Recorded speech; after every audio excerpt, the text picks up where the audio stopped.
This is a Denver real estate market update. I used to do these every month where it's a low or no production value. I just get on and talk about what's going on in the real estate market. And now I don't do them every month anymore. I'm just going to start doing them when there's something significant going on in the real estate market that you, the consumer, the viewer, the buyer, the seller, whoever, maybe you just like good food. That's why you watch this channel. I don't know, but that you need to be updated about.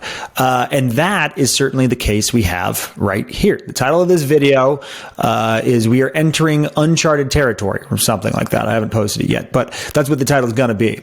And you may say, okay, Sam, calm down. Stop trying to get us to click on this. And while click-through rate is an important part of any YouTube channel success, we are actually entering uncharted territory as far as I'm concerned, from what I have seen in the real estate market, in the real estate industry in Denver, Colorado. So I have been doing real estate full time for about 4 years, which is not a ton of time, but also not nothing, considering 90% of agents are out of the business before year 2. So it's an interesting amount of time, and I've seen an interesting stretch in that time, right? I got licensed in 2020. And if you've followed real estate at all, you understand it's been weird since then. And it continues to be weird. And when people ask me, how's the real estate market? That's the word I use most often. Weird. That's the word I've been using since really this time last year. And it continues to be true. And now it's becoming weird for different reasons. So basically, cutting to the chase, we're going to see a more buyer-friendly market than we've seen anytime since 2019. Coming up here the second half of this year, 2024. And it's already starting. The shift's already happening, and I'll explain why, and we'll look over data. So let's look at some of that now, and I'm going to try to, like I always do, put it in context and tell you what it means. So we're not going to have to look at these whole charts and graphs, and I'm not going to get granular on this stuff because that's boring, and I kind of suck at it anyway. But on a big picture level, I think, an okay job understanding that. And so that's what I want to talk about and what's going on and why it matters. So, real estate markets, at least locally, pretty much everywhere I know of, operate or act on a seasonal rhythm. Basically, the spring market is the hot, more seller-friendly, more transaction, more busy time of year for most real estate markets. Sometimes it's in the summer. For us, it's in the spring. And spring, what spring means is beginning earlier and earlier. It used to mean, April, May. Now it still kind of means April, May, but it's actually sliding closer and closer to the 1st of January.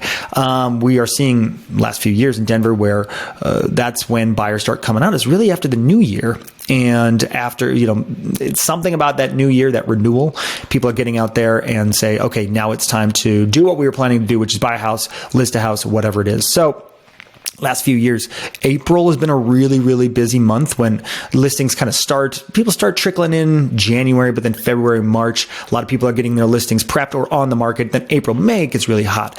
That's what we were expecting this year. When we looked at it at the beginning of the year, we were expecting kind of a repeat of 2023. What happened was something different, and it's not over yet, right? We're kind of in the middle of the year, but it's shaping up to be a much different year overall and a much different fall. And so what this is right here, basically, let's draw because I have the ability to do this. So this is just looking at the year from January through December on the left side there. So earlier in the year, it's up top. Later in the year is down below. All these things, this is a number of different categories. This is Megan Aller's market report, which is the best, most detailed data for Denver real estate that I found.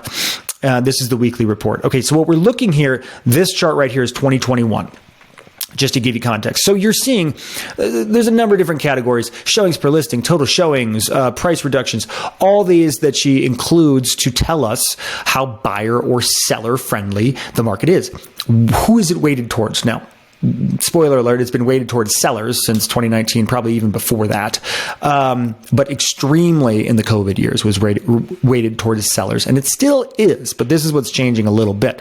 So anything red here means seller's market. Anything blue means buyer's market. So you're seeing 2021, this was a very, very hot time in the year, but you're still seeing the seasonal rhythm here, right? You're still seeing the red red part is in the earlier part of the year. Then we get to about June, July, and things start to slow down. And then interestingly enough, in December, things picked up a little. That's most likely because there were a bunch of listings that expired, bringing inventory down. Okay. So this is this is a very strong seller's market, what it's going to look like. Then if we go towards 2022, this is when things got insane. The spring of 2022 was the strongest part of the market by far, the peak of the market. And you're seeing that, right? With all this red, basically through May. Then something happened. What happened in 2022? Do you remember? Interest rates shot up. The free ride was finally over. COVID, as far as lockdowns and a pandemic, was essentially over from a public policy perspective. And they said, okay, we don't need to give people free money anymore. And oh, by the way, if we keep doing that, it's going to cause rampant inflation. Too late. Nonetheless, interest rates went up. They had to. It was never going to last forever. Hope you got in while the getting's good. If you didn't, that's fine too.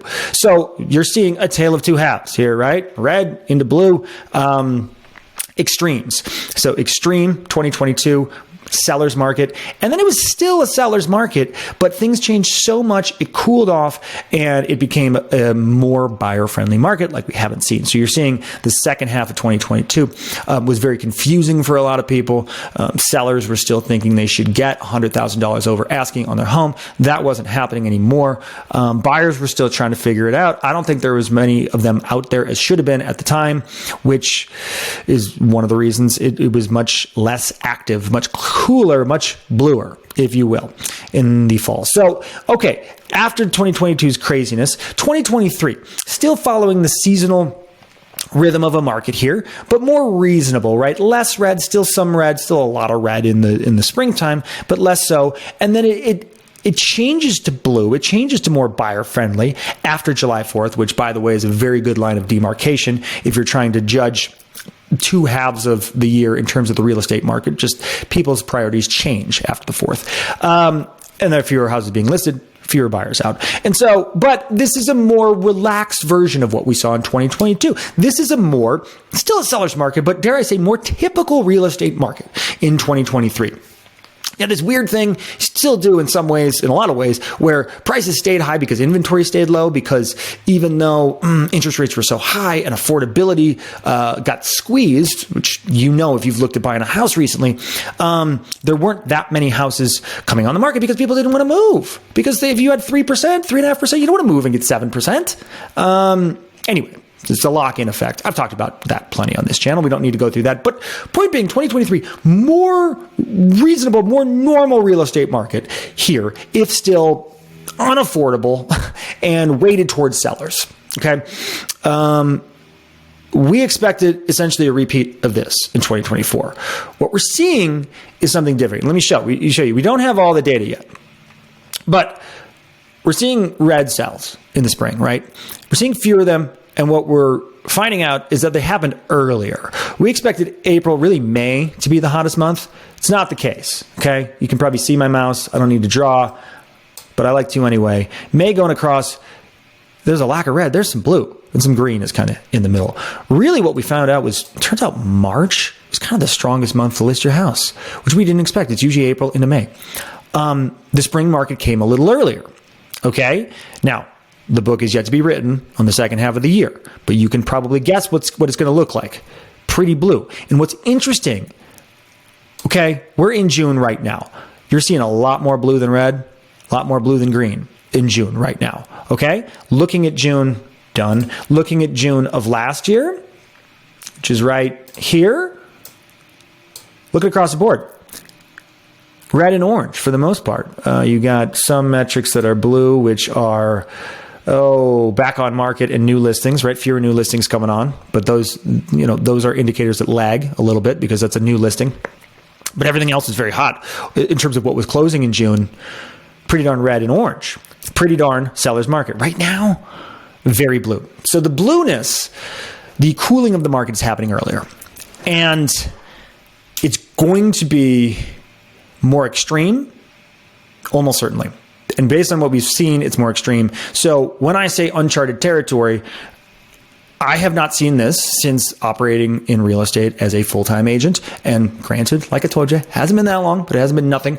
And it's been, most of the slice of the last most interesting years going back to 2020. And so, okay, let's take a look at a few more things to try to not predict, but try to show what's happening and try to show where we might be going. This is another thing that I look at this graph all the time. This kind of encompasses everything.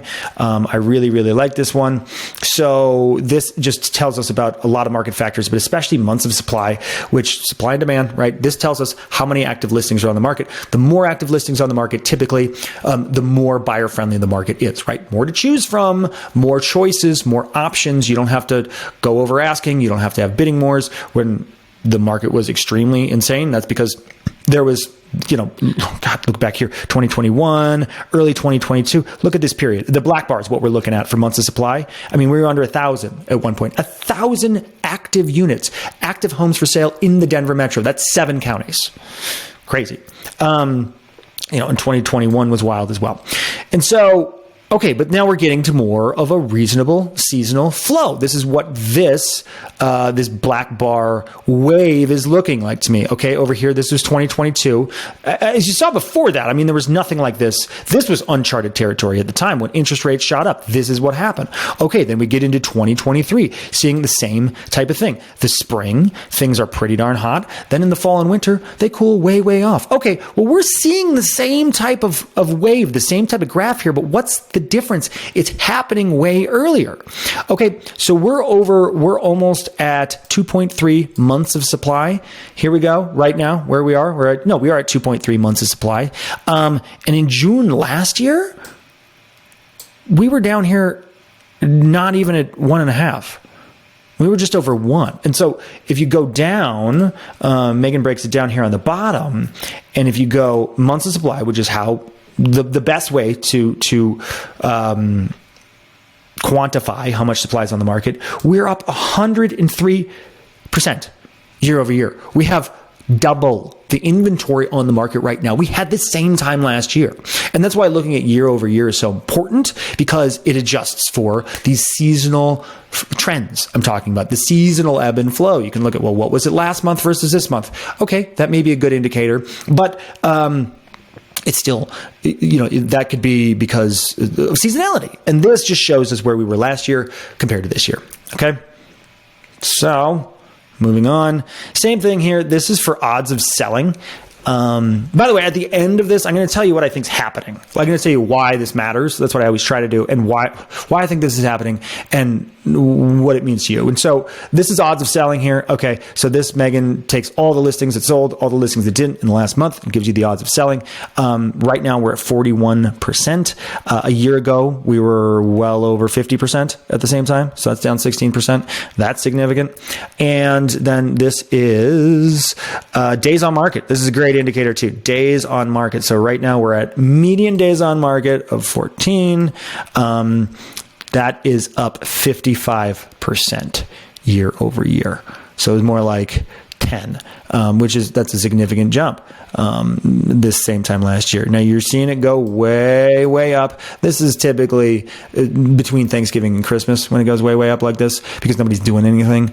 It will be interesting to see what these charts look like when it's all said and done after 2024. Okay.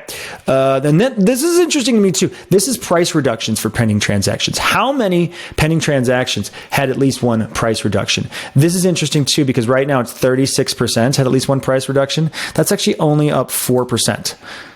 Year over year. And what that tells me is people are being more realistic with their pricing to start off, number one, because it takes a while. When people are used to houses selling for these insane prices, seemingly, it takes a while for sellers to come off that because they want to get a piece of that too. But then also, so they're probably pricing their homes more realistically to begin with than they did in 2023. And then also they're sticking on their price. They're saying, no, this is my price. We're not going to do some big drop, because if they're receiving good counsel from their real estate professional, they're not going to say, oh, it didn't sell the first weekend, we got to drop the price. No.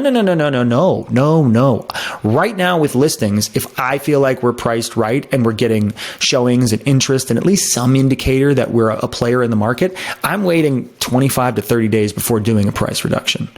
Now, if we're getting no showings, if we're getting nothing, that's a signal to us that we're overpriced and something's wrong. But the truth is, things are just taking longer to sell now. So if you're a seller and you're doing a price reduction because you didn't sell it the first week, the first 10 days, or even the first 2 weeks, you may be shooting yourself in the foot because that may not be a signal that you're overpriced.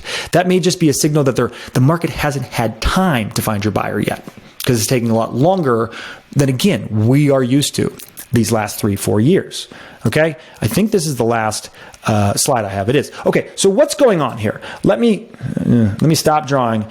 I think, why is it slowing down? Because interest rates haven't changed significantly. Interest rates have stuck around 7% for the better part of a year. They've gone up and down. They peaked at 8%. They've gone down to, I don't know, maybe 6 5/8 was the best you'd get.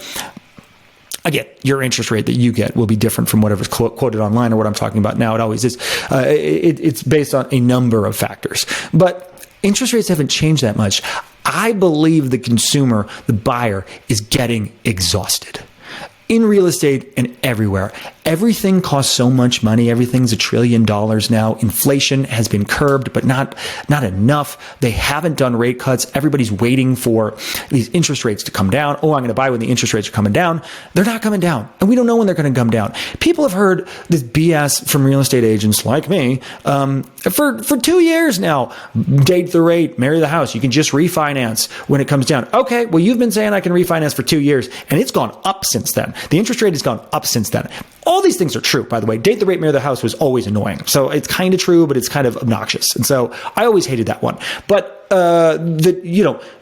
if you are in a higher interest rate environment and you can stomach the monthly payment, well, you're going to get some sort of deal, which is crazy to say, but you are going to get some sort of deal on the purchase price right now because those high interest rates are going to take more buyers out of the buyer pool and you're going to have less competition. You should be able to get, especially in the second half of a year where you're seeing much more seller concession being offered, more price reductions. You're going to get some sort of deal on that purchase price deal. I know I'm saying it in air quotes. And then when the rate does come down, well, guess what? That purchase price is locked in, and then you get the benefit of that lower interest rate then. That doesn't work the other way, right? And when interest rates do drop, if they drop significantly, when they drop into the fives, this is going to look like, I don't know that it's going to look like 2022 again, but it's going to look a lot different than it does now. It's going to bring all these buyers off the sideline. It's going to unlock something strictly because of affordability. The price of the home, guys, doesn't even matter that much. It does, right? But are you staying in a 30-year mortgage? Most people on a home? No. So are you actually paying that price and what ends up being much more than that price with interest and everything else over the life of that 30 years? Probably not. But the monthly payment is significant. That is a month-to-month, day-to-day consideration for the American citizen, the American family. So that's what matters even more, at least in my estimation, than the home price. And those are the things that people are looking at. What can I afford? $900,000. What does that even mean? Do I have $900,000 in the bank? If yes, then yes, this is how much I can afford. If I don't, then I have to look at affordability based on what it's going to cost me per month and my down payment.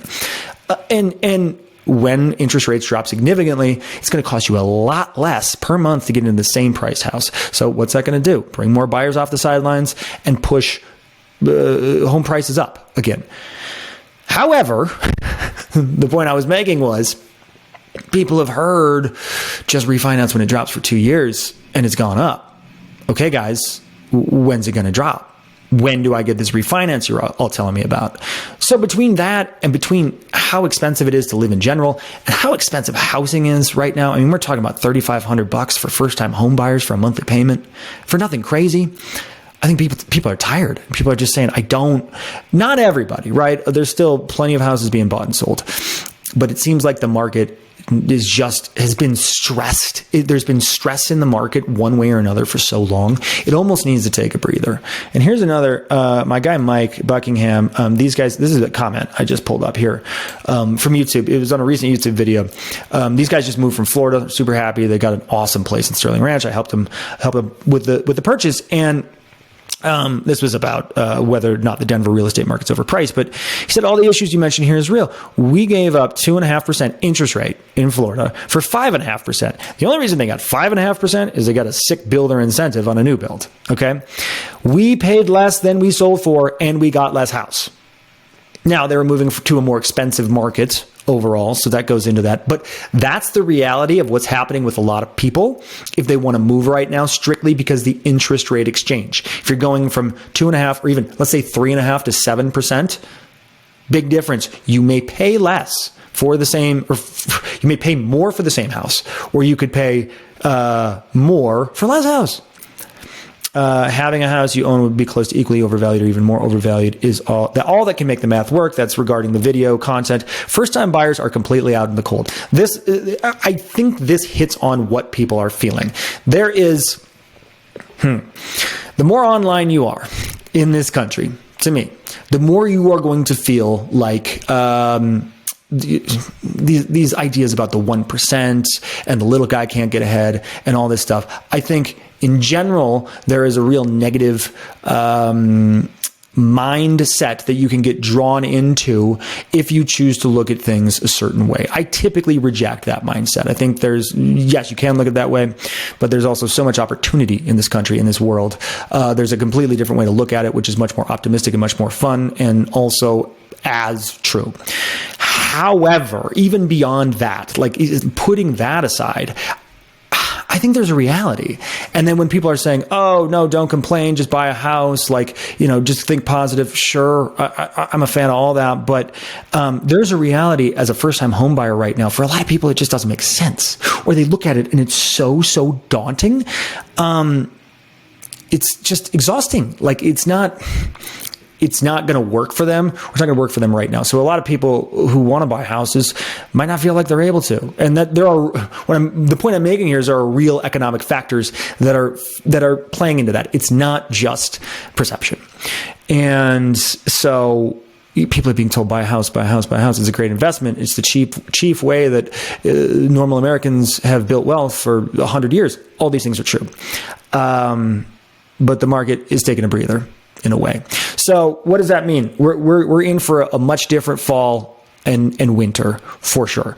If you're a seller, no, don't panic. I always say this, don't panic. You want to list now, or you want to list next spring? You want to list, like, get it going immediately, or next spring? Is summer the best time to sell? No. Heck of a lot better than fall. Heck of a lot better. If you're a buyer, yeah, there's going to be some opportunities for you for price reductions, but not even for that, for seller concessions that are going to help with an interest rate buy down or a host of other things. Happy to have that conversation with you offline. That is the real big opportunity right now, where you're able to use that concession to satisfy what the seller wants, which is to sell their house and not give it away, but still get a significant concession and or a price reduction that's going to help you with that interest rate, either over the next few years or over the next 30 years. A bunch of different ways to structure it. And so there's opportunity there. I'm not saying you should buy a house, despite all this. I'm saying that if you want to, or if you're moving from one place to another, there are options. You don't necessarily have to downgrade just because you want to move. But I've rambled long enough. So if you made it to this end, I love you. And if and when the time comes, I'd, of course, love to help you out. Love to be your go-to real estate resource in Denver. Yeah, this was fun. We'll talk soon.